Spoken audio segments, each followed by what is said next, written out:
Question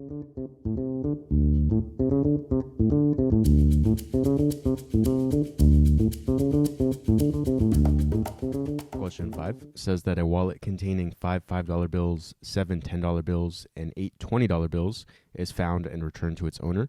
The wallet's owner will reward the finder with one bill drawn randomly from the wallet. What is the probability that the bill drawn will be a $20 bill? And as answer choices, we have fractions ranging from 1 over 20 all the way to 2 over 3. As far as the ACT math concepts in the prompt, we're just dealing with basic probabilities. And when it comes to finding a basic probability on the ACT, what we need to be able to do is set up a probability fraction.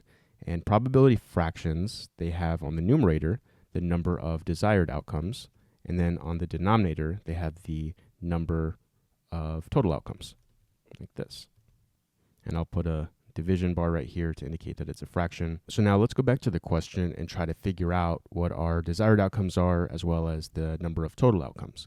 So essentially, we have this wallet's owner who's trying to reward the finder with one bill drawn randomly from the wallet, and we're trying to figure out the probability that that bill is going to be a $20 bill. When we go back to the actual bills that are in the wallet, we see that there are 5 $5 bills, 7 $10 bills, and 8 $20 bills. So the total number of bills here is going to be 5 plus 7 plus 8, and that adds up to 20. So we see that the number of total outcomes when he reaches into his wallet is going to be 20. And then as far as the number of desired outcomes, since we're trying to figure out the probability that it's going to be a $20 bill, we want to figure out how many $20 bills there are out of these 20 total bills. Well, it says that there are 8 $20 bills. So our number of desired outcomes here is going to be 8. And this is going to be our probability fraction that we're looking for. When we look at the answers, though, there's nothing that says 8 over 20. So we're going to want to go back to this and see if we can simplify it in any way. And we can reduce this fraction. So if we divide the top and bottom by 2, for example, get 4 over 10. And then doing that again, we get 2 over 5. And that is one of the answers, answer choice D. Let's take a look now at the wrong answers. And most of these wrong answers reflect mistakes in setting up the probability fraction in some small way. For example, in answer choice A, we have the correct number of total outcomes of 20. But then on the top, there's an incorrect number of desired outcomes. Instead of the 8 that we need, that answer has just 1. And then answer choice C seems to have made a mistake here in terms of the number of total outcomes. Instead of 20, they've put 8 there, which could reflect just counting the number of $20 bills.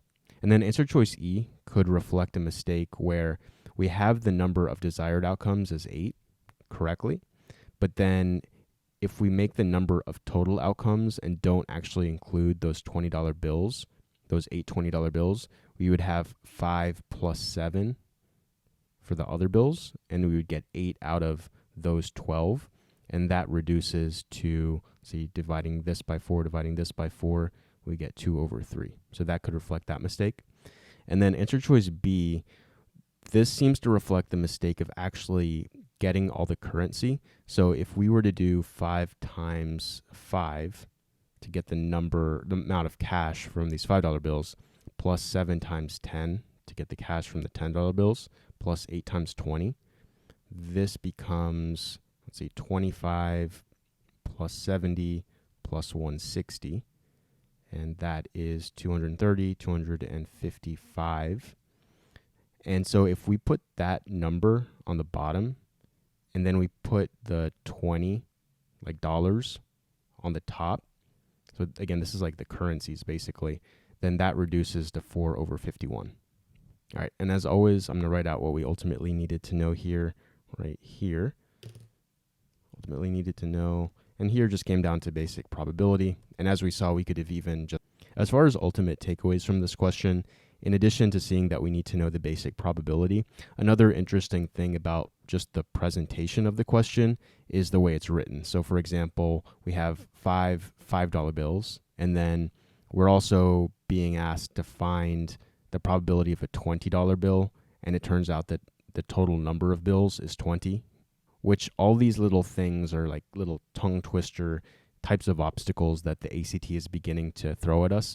And this is a theme that we'll see throughout all the ACT questions, even though here it's still pretty basic, they're already beginning to throw in little psychological warfare stuff at us and giving us opportunities to get confused and mix things up. All right, so with all that said, let's go on to question 6.